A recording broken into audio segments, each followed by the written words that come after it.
जान है तो जहान है। भिवानी हलचल परिवार आप सभी से अपील करता है कि स्वस्थ जीवन के लिए अपने घरों में रहे और लॉकडाउन का पालन करें। नमस्कार, ताज़ा खबरों के साथ मैं हूं सुखवीर। आप देख रहे हैं आपका अपना चैनल भिवानी हलचल। आइए एक नजर डालते हैं अब तक की न्यूज़ हेडलाइंस पर।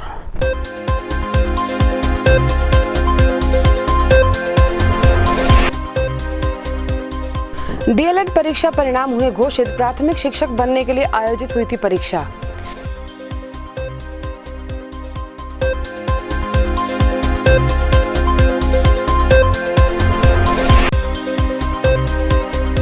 शहर के मुख्य चौक घंटाघर पर उतरे नाटकीय यमराज। शहर वासियों को किया कोरोना के प्रति जागरूक।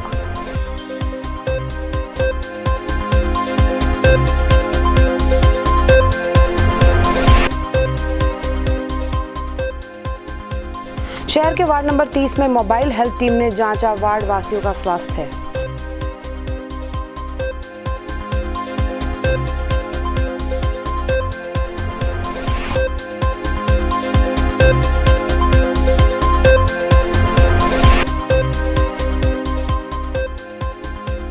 नेत्रहीन बच्चों को ट्रैफिक पुलिस द्वारा दिया गया सूखा राशन। प्रशासन की तरफ से नहीं मिल रही थी कोई मदद।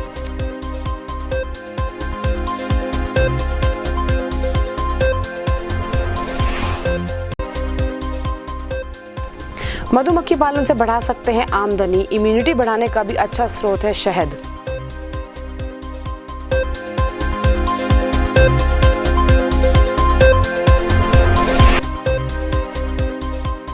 एसडीएम तोशाम संदीप कुमार ने पहनने के लिए वस्त्र किए भेंट। प्रवासी मजदूरों को दिए कपड़े।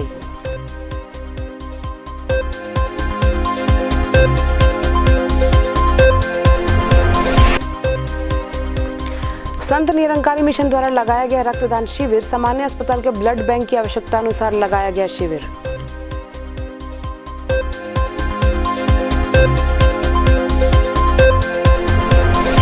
और खबरें विस्तार से।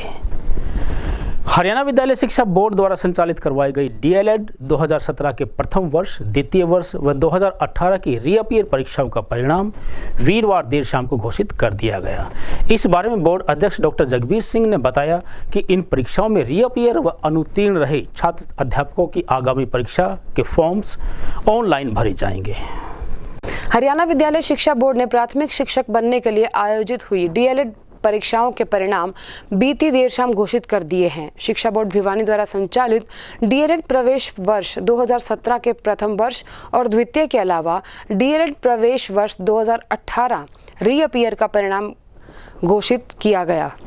घोषित परिणामों को बोर्ड की आधिकारिक वेबसाइट पर देखा जा सकता है। परिणामों के बारे में जानकारी देते हुए डॉक्टर जगबीर सिंह ने बताया कि परीक्षा की संस्थावार परिणाम शीट संस्थाओं की लॉगिन आईडी पर भेजी जाएगी और परीक्षा में रीअपियर या फेल रहे छात्र छात्राओं को आगामी परीक्षा हेतु आवेदन पत्र भी संबंधित संस्था की लॉगिन आईडी पर उपलब्ध पैनल के माध्यम से ऑनलाइन ही भरे जाएंगे।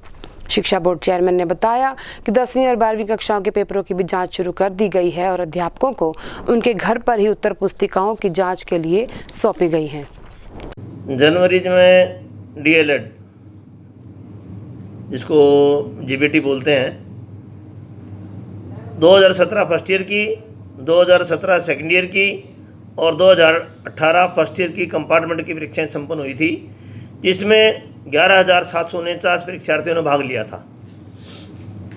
बोर्ड की वेबसाइट पर प्रत्येक विद्यार्थी 23 अप्रैल से ये अपना परीक्षा परिणाम देख सकता है। फर्स्ट ईयर 2017 का रिजल्ट 5.21% रहा। सेकेंड ईयर 2017 का 55.56% रहा और फर्स्ट ईयर 2018 का परीक्षा परिणाम 33.75% रहा। इस प्रकार सभी विद्यार्थी जो कंपार्टमेंट दोबारा से आई है, रीपेयर का एग्ज़ाम नहीं क्लियर कर पाए, वो लॉकडाउन के बाद 4 तारीख से अपने कंपार्टमेंट का फॉर्म ऑनलाइन दोबारा से भर सकते हैं, जिनकी परीक्षाएं जुलाई में संपन्न होंगी। लॉकडाउन ख़त्म होने के बाद से? लॉकडाउन खत्म होने 4 अप्रैल से। लॉकडाउन के कारण से और कार्यालय बंद होने के कारण से विद्यालय शिक्षा बोर्ड एस्टेट के विद्यार्थियों को उनके सर्टिफिकेट नहीं दे पाया था। अब बोर्ड कार्यालय खुल गया है तो बोर्ड तैयारियां कर रहा है और लॉकडाउन समाप्ति तक पूरा प्रयास है कि हम सब विद्यार्थियों के सर्टिफिकेट बनाकर तैयार कर लेंगे और 4 तारीख से उनको डिस्पैच करना प्रारंभ कर देंगे। भिवानी पुलिस प्रशासन द्वारा जनता को जागरूक करने के लिए मृत्यु के देवता यमराज का रोल अदा करवाया गया और लोगों को अपने अपने घरों में रहने के लिए जागरूक रहने का संदेश दिया गया। वहीं कलाकार यमराज ने घंटाघर चौक पर शुक्रवार को राहगीरों को बताया कि वे अपने अपने घरों में रहे, अन्यथा कोरोना रूपी यमराज उन्हें उठाकर ले जाएगा। पुलिस प्रशासन द्वारा शहर वासियों को कोरोना के प्रति जागरूक करने के लिए तरह तरह के प्रयास किए जा रहे हैं। ऐसा ही कुछ शुक्रवार को भी देखने को मिला जब पुलिस प्रशासन द्वारा शहर के घंटाघर चौक पर नाटकीय यमराज द्वारा शहरवासियों को कोरोना के लिए जागरूक किया जा रहा था। वहीं डीएसपी वीरेंद्र ने बताया कि हम बार बार लोगों से अपील कर रहे हैं कि वे कोरोना जैसी महामारी में अपने घर पर रहें और लॉकडाउन का पूरी तरह से पालन करें ताकि इस कोरोना जैसी महामारी से जल्द छुटकारा पाया जा सके। इसी के चलते आज घंटाघर चौक तथा अन्य क्षेत्रों में भी यमराज का रूप धारे व्यक्तियों ने लोगों को जागरूक किया।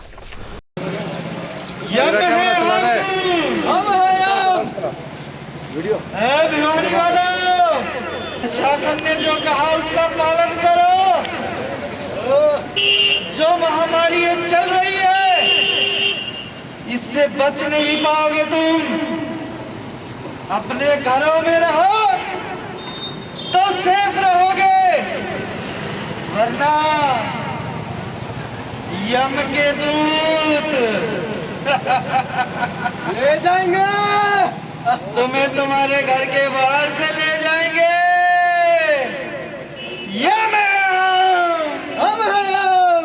प्रशासन तुम्हारे भलाई के लिए ये सब कर रहा है, वरना यम के दूत तुम्हें कतई नहीं छोड़ेंगे।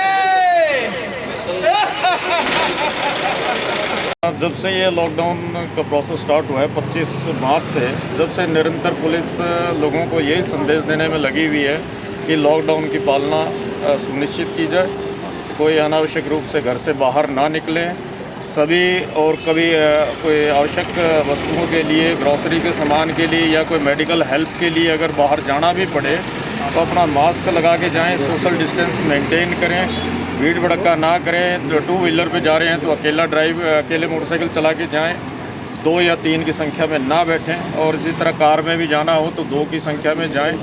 अनावश्यक भीड़ भड़का ना करें। बैंक में भी जाएं तो सोशल डिस्टेंस मेंटेन करें, मास्क लगाएं अपना, कहीं सार्वजनिक स्थान पे ना थूकें और बार बार अपने हाथ धोते रहें, सैनिटाइज़र का इस्तेमाल करें। किसी भी वस्तु को हम छूते हैं तो उसके बाद सैनिटाइज़ कर लें अपने हाथों को और बार बार अपने हाथ जो है साबुन से धोते रहें। जो यमराज रूपी सड़क पर होता है, इसके पीछे क्या मकसद है? इसके पीछे ये मकसद है कि जिस तरह कोरोना एक ये तरह से यमराज ही है जो कि हमारे देश में काफ़ी लोगों की जान, 700 के करीब हमारे देश के अंदर इसकी चपेट में आ गए हैं, कोरोना की चपेट में एक्सपायर होंगे, 20,000 से ऊपर हमारे इन्फेक्टेड हो गए हैं कोरोना वायरस से। तो इसलिए यही संदेश देना चाहते हैं कि भी लॉकडाउन की पालना सुनिश्चित करें। सरकार भी इसी में लगी हुई है, सभी आम जन भी लगे हुए हैं और आप पत्रकार बंधु भी इसमें पूरा योगदान दे रहे हैं। आप भी लोगों को बार बार अपने संदेश पहुंचा रहे हैं कि लॉकडाउन की पालना करें। तो ये जो हमारा यमराज रूपी जो कॉन्सेप्ट है, ये लोगों को यही समझाने के लिए है भी ये कोरोना एक तरह से ये यमराज का रूप है, तो इसलिए बचें। इससे बचने का यही तरीका है कि अपने आप को सुरक्षित रखें, घर में खुश रहें और बार बार अपने हाथों को साबुन से धोते रहें। जब भी बाहर निकले तो मास्क लगाएं, अननेसेसरी का हम भीड़ भड़का ना पैदा करें और बेवजह ना घूमें। कोरोना वायरस महामारी के चलते शुक्रवार को स्वास्थ्य विभाग की टीम ने डॉक्टर विनोद पवार के नेतृत्व में वार्ड नंबर 30 में पहुंचकर लोगों के स्वास्थ्य की जांच की। वहीं टीम सदस्यों ने सामान्यतः खांसी जुकाम में पीड़ित मरीजों को दवाइयां भी वितरित की। वैश्विक महामारी कोरोना के चलते स्वास्थ्य विभाग पूरी तरह से लड़ने को तैयार है। अपने विभिन्न कार्यों की कड़ी में स्वास्थ्य विभाग की टीम शुक्रवार को शहर के वार्ड नंबर 30 में पहुंची और पूरे वार्ड वासियों के स्वास्थ्य की जाँच की। अधिक जानकारी देते हुए डॉक्टर विनोद पवार ने बताया कि आशा वर्कर और एएनएम उर्मिला की टीम के साथ सभी वार्ड वासियों के स्वास्थ्य की जांच की जा रही है और यहां पर खांसी जुकाम के मरीजों को दवाइयां भी दी जा रही हैं। इस कार्य के साथ टीम ने वार्ड वासियों को कोरोना के प्रति जागरूक भी किया और इन्हें कोरोना से बचाव के बारे में जागरूक करते हुए लॉकडाउन के पालन की भी अपील की। और यहाँ डोर टू डोर जाकर सर्वे कर रही हूँ। मैं कोरोना के लिए लेडीज़ को बुला रही हूँ, यहाँ कैंप लगा रखा है और अपनी वो यहाँ अपने बेनिफिट ले आके लोगों के द्वारा।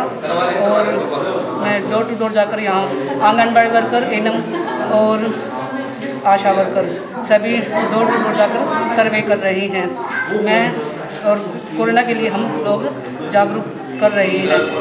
मैं doctor Vinod Kumar deputy CM सरकार को हरियाणा सरकार की हिदायतों अनुसार हर एक वार्ड मोहल्ले के जो कोशिश कर रहे हैं कि जो स्लम एरिया है वहाँ पर हर एक टीम हमारी जो पूरे जिले भिवानी के अंदर 15 टीमें बनी हुई हैं, वो सब ब्लॉक एरिया में या रूरल एरिया में या अर्बन में जो मैं कोशिश करें जो स्लम एरिया है उसके अंदर हम हर एक हाउस टू हाउस जा करके हर एक आदमी का चेकअप कर रहे हैं। उसके अंदर अगर हमें कोई ILI या शादी का पेशेंट होता है तो वहीं पर हम उसका कोशिश करते हैं वहीं पर सैंपल लेने की, या फिर CHC या सिविल अस्पताल भिवानी के अंदर हम उसका सैंपल लेते हैं ताकि हम उसको कोरोना का सस्पेक्टेड केस लगता है तो सैंपल लेने के बाद हम लोग तो PGI भेजते हैं।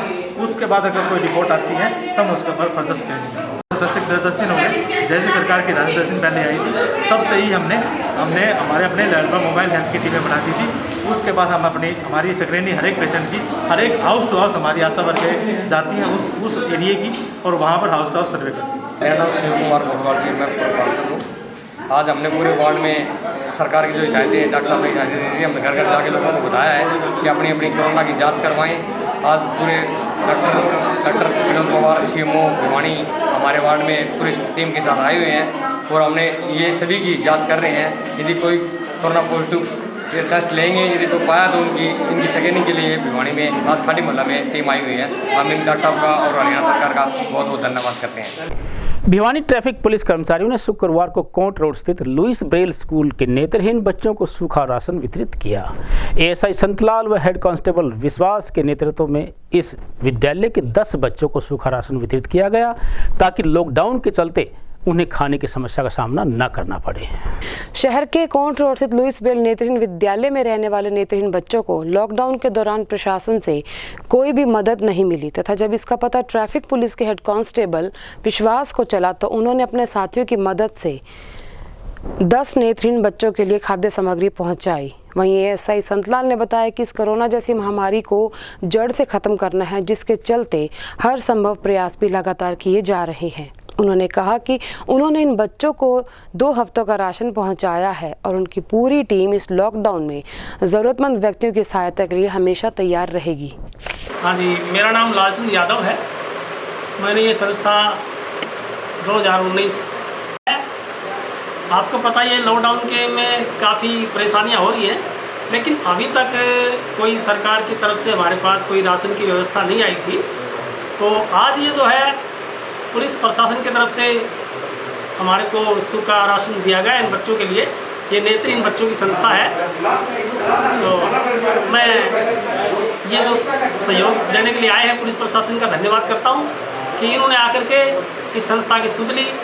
मैं लालचंद यादव ज़्यादा समय ना लेते हुए इन सभी का धन्यवाद करता हूँ। मेरे पास बच्चे तो 15-20 हैं, लेकिन बच्चे हमारे होली पे चले गए थे तो लॉकडाउन लगने की वजह से नहीं आ पाए। मेरे पास फ़िलहाल वही बच्चे बचे हुए हैं जो बच्चे 10th के पेपर दे रहे थे CBSE बोर्ड से, वही बच्चे मेरे पास फ़िलहाल बचे हुए हैं। एक मेरे सहयोगी हैं जो प्रिंसिपल। हाँ जी, वो कल पता चला था भी दादरी हाँ जी रोड पर कोट रोड के ऊपर है हाँ जी नेत्रहीन बच्चों का एक स्कूल है जी। हाँ जी, इसके अंदर 12-13 बच्चे हैं हाँ जी जो नेत्रहीन है। इनके पास अभी तक कोई सरकार की तरफ से कोई आटा या इनके पास कोई दाल चीनी कोई सुविधा नहीं पहुंची है। संस्था की तरफ से कोई भी इनको नहीं पहुंचा है। और आज हमने हाँ जी ट्रैफिक थाना स्टाफ ने इनके पास हाँ जी 12-13 हाँ जी दिन के लिए कुछ हाँ जी खाने का प्रबंध करिए। राशन आटा, चावल, दाल, नमक, हल्दी, तेल और सूखी सब्जी इनको 15 दिन का लिए इनको हमने एक वो किया है। और कोशिश रही तो हम आगे अगर लॉकडाउन चलता रहा है सामाजिक संस्थाओं से रिक्वेस्ट करेंगे कि इस स्कूल की तरफ भी थोड़ा ध्यान दें। तो फिर हम दोबारा अपने ट्रैफिक स्टाफ की मदद से इनको 15 दिन का अगर लॉकडाउन आगे खुला तो हम फिर मदद करने आएंगे। कोरोना वायरस से बचने के लिए शरीर की इम्यूनिटी पावर को बढ़ाया जा सकता है शहद के सेवन से। यह कहना है प्रिंस हनी ब्रांड के संचालक राजकुमार का। वहीं उन्होंने बताया कि उनके द्वारा उत्पादित शहद की स्टॉल वे अनेक वर्षों से ट्रेड फेयर में भी लगा रहे हैं। कौन कहता है कि आसमां में छेद नहीं होता, एक पत्थर तो तबीयत से उछालो यारो। ये कहावत भिवानी जिले के गांव पालवस निवासी मधुमक्खी पालक और प्रिंस हनी के संचालक राजकुमार पर सटीक बैठती है। राजकुमार पिछले लगभग 22 सालों से मधुमक्खी पालन का व्यवसाय कर प्रिंस हनी ब्रांड के नाम से शहद का व्यवसाय कर रहे हैं। उन्होंने इसके लिए बाकायदा चौधरी चरण सिंह हरियाणा कृषि विश्वविद्यालय से प्रशिक्षण भी लिया है। आज उनका शहद न केवल हरियाणा बल्कि पूरे देश और विदेश में सप्लाई भी हो रहा है। इंटरनेशनल ट्रेड फेयर में भी पिछले 22 सालों से स्टॉल लगा रहे हैं। राजकुमार का कहना था कि इस व्यवसाय से किसान अपनी आमदनी बढ़ा सकते हैं और कोरोना के चलते शहद तो इम्यूनिटी बढ़ाने का अच्छा स्रोत भी है। किसान भाई को अपनी परंपरागत खेती के साथ साथ मधुमक्खी पालन भी करना चाहिए था। ये कहना था मधुमक्खी पालक राजकुमार का। सर ट्रेनिंग मैंने 1994 में की थी। मधुमक्खी पालन का काम मैंने 1997 में किया है। मैं डिब्बे 200 से लेकर 300 डब्बे रखता हूँ। साल में 10 लाख से लेकर 15 लाख रुपए खर्चा काट के बचाता हूँ मैं। और इनकम टैक्स और सेल टैक्स पेड दोनों में। मधुमक्खी पालन परंपरागत खेती के साथ साथ किसान कर सकता है। उसकी किसान की आय को जरूर बढ़ाएगा। ये दोगुनी तो नहीं कर सकता, बाकी एक इनकम को जरूर बढ़ाएगा। पर परागण करेगा, फसल भी बढ़ेगी इससे और इनकम भी बढ़ेगी। युवा किसान जो है वो एग्रीकल्चर डिपार्टमेंट में जाके DHO से मिले और वहाँ जाके सरकार 10-10 डिब्बे फ्री देती है। पहले ट्रेनिंग कराती है और फिर 10-10 डिब्बे देती है। अपने पैसे लगाने की कोई आवश्यकता नहीं, सरकार डब्बे देती है। और खेती के साथ साथ ये काम करे तो बहुत ही लाभ मिलेगा किसानों को। ऐसा है जी, शहद को वेदों के अंदर अमृत की संज्ञा दी गई है। शहद को अगर खाएगा इंसान तो उसकी इम्यूनिटी पावर बढ़ेगी, रोग प्रतिरोधक क्षमता बढ़ेगी। शहद जैसी भी खा लो, ब्रेड पे लगा के खा लो, पानी में भी घोल के खा लो, आप सूखा खा लो, रोटी के साथ खा लो। शहद तो शरीर के अंदर जाना चाहिए। ये तो कार्य ग्लूकोज का काम करता है। जिस टाइम शहद शरीर के अंदर गया उसी टाइम शहद फुर्ती लाएगा, स्फूर्ति लाएगा और आपको आलस्य को दूर करेगा। शहद खाएगा उसके कोरोना वायरस नज़दीक भी नहीं फड़केगा। अगर शहद सुबह शाम अगर ले, सुबह नींबू पानी शहद ले, जिसको मोटापा कम करना है और जिसको शरीर में तंदुरुस्ती लानी है, वो शाम को रात को दूध के साथ लो शहद को, तो कोरोना वायरस वगैरह कुछ नज़दीक नहीं आएगा। बिल्कुल तंदुरुस्त रहेगा इंसान और बढ़िया रहेगा। शुक्रवार को तोशाम ब्लॉक के SDM संदीप कुमार ने शेल्टर होम में रह रही जरूरतमंदों को कपड़े व आवश्यक सामग्री वितरित की। वहीं उन्होंने बताया कि उनके द्वारा प्रवासी मजदूरों को समय समय पर हर प्रकार की जरूरत की वस्तुएं उपलब्ध करवाई जा रही हैं ताकि वे अपने आप को अभावग्रस्त महसूस न करें। 1 माह से भी अधिक समय से तोशाम शेल्टर होम में रह रहे प्रवासी मजदूरों को आज SDM तोशाम संदीप कुमार ने पहनने के कपड़े भेंट किए। इस अवसर पर उन्होंने प्रवासी मजदूरों को आश्वासन दिया कि जैसे ही आदेश आएंगे उन लोगों को अपने गंतव्य स्थानों तक भेज दिया जाएगा। अतः किसी भी प्रवासी मजदूर को किसी तरह की कोई चिंता करने की जरूरत नहीं है। इस अवसर पर प्रवासी मजदूरों ने बताया कि पिछले 1 महीने से वे तोशाम के शेल्टर होम में हैं और उन्हें किसी भी प्रकार की समस्या प्रशासन ने नहीं आने दी है। उन्हें हर प्रकार की सुविधाएं प्रशासन द्वारा मुहैया कराई जा रही हैं। उनका कहना था कि समय पर खाना पानी के साथ साथ मेडिकल चेकअप, सुबह के समय योगासन और अन्य सभी प्रकार की सुविधाएं उन्हें उपलब्ध हो रही हैं। इस अवसर पर SDM संदीप कुमार ने बताया कि प्रवासी मजदूरों का पूरी तरह से ध्यान रखा जा रहा है। पिछले 1 माह से किसी भी प्रकार की समस्या इन्हें ना हो, इसका प्रशासन ने अच्छे से ध्यान रखा है और जितना समय मजदूर यहाँ रहेंगे उन्हें किसी भी तरह की कोई समस्या नहीं आने दी जाएगी। सारी बात बताओ। पूरा खाना अच्छा मिल रहा है, नाश्ता मिल रहा है, कपड़े भी दे SDM साहब ने आज, और क्या कोई दिक्कत नहीं है। अच्छी व्यवस्था है रहने की भी। हम घर जाएंगे बोलते हैं SDM 3 तारीख को। अच्छा, प्रबंध पूरा किया जा रहा है। तो SDM साहब का धन्यवाद कर रहे हैं। हाँ, धन्यवाद है SDM साहब को, बहुत अच्छे हैं SDM साहब। सारी व्यवस्था हम लोगों की हो रही है, कोई गड़ाबड़ी नहीं है, टाइम से खाना मिल रहा है, अच्छा खाना मिल रहा है जी। और यहाँ आज SDM साहब ने आपको लोअर टी-शर्ट वगैरह कपड़े भी बांट रहे हैं प्रशासन की तरफ से, तो कितना बढ़िया काम कर रखे है। सभी 1 नंबर का। जैसे हम लोगों के पास कपड़े भी नहीं है, कुछ भी नहीं है, तो बोला है हम लोगों ने SDM साहब से, तो उनने हम लोगों की माने जो कुछ हुआ तो उनने हम लोगों को दिया है। तो प्रशासन हमने इनके लिए बहुत अच्छी व्यवस्था की है। पूरा का पूरे यानी कि हमने 100% अपनी तरफ से एफर्ट्स किए हैं कि इनको अच्छा खाना मिले और इनकी जो समस्या है वो सभी समस्याओं का हमने निदान किया है। और आज इनको कपड़ों की व्यवस्था भी इनके लिए लोअर और पैंट हमने दी है। लोअर और पिछले 1 महीने से आप इसको चला रहे हो शेल्टर होम जी। तो क्या क्या परेशानियां आपको इसके दौरान आई, कुछ समस्याएं जो आपको आई? समस्याएं तो पहले तो ये कह रहे थे कि हमें घर जाना है, हमें घर जाना है। तो इनको अपने विश्वास में लिया, इनके लिए अच्छे काम किए, रोजगार भी थोड़ा बहुत हमने इनको मोटिवेट किया। तो अब सब ठीक है, कोई समस्या नहीं, अब कोई समस्या नहीं। शुक्रवार को मानव एकता दिवस के उपलक्ष्य में संत निरंकारी मंडल द्वारा भिवानी के सामान्य अस्पताल में जरूरतमंदों के लिए रक्तदान शिविर का आयोजन किया गया। इस अवसर पर बहन कोमल, रेणुबाला आदि ने भी रक्तदान किया। वहीं उन्होंने बताया कि संकट की इस घड़ी में प्रत्येक स्वस्थ नागरिक को रक्तदान करना चाहिए। और अब चलते चलते फिर से एक नजर आज की न्यूज हेडलाइंस पर।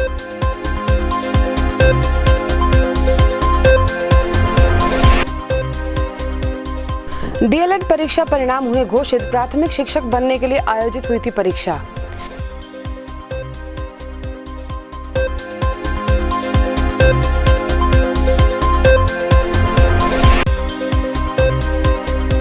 शहर के मुख्य चौक घंटाघर पर उतरे नाटकीय यमराज। शहर वासियों को किया कोरोना के प्रति जागरूक।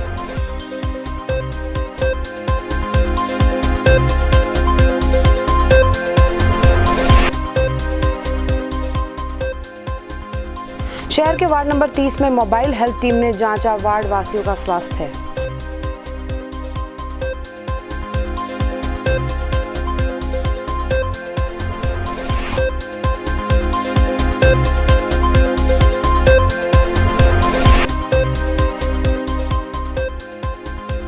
नेत्रहीन बच्चों को ट्रैफिक पुलिस द्वारा दिया गया सूखा राशन। प्रशासन की तरफ से नहीं मिल रही थी कोई मदद।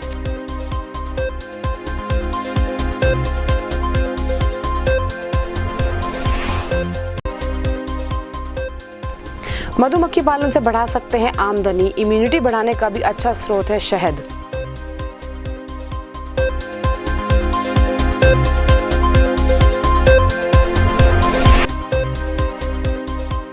एसडीएम तोशाम संदीप कुमार ने पहनने के लिए वस्त्र किए भेंट। प्रवासी मजदूरों को दिए कपड़े।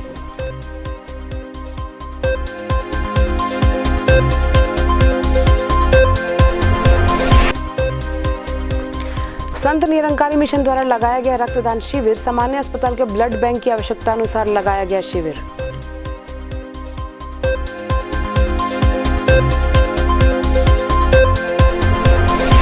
अब मुझे दीजिए इजाजत। देखते रहिए आपका अपना चैनल भिवानी हलचल।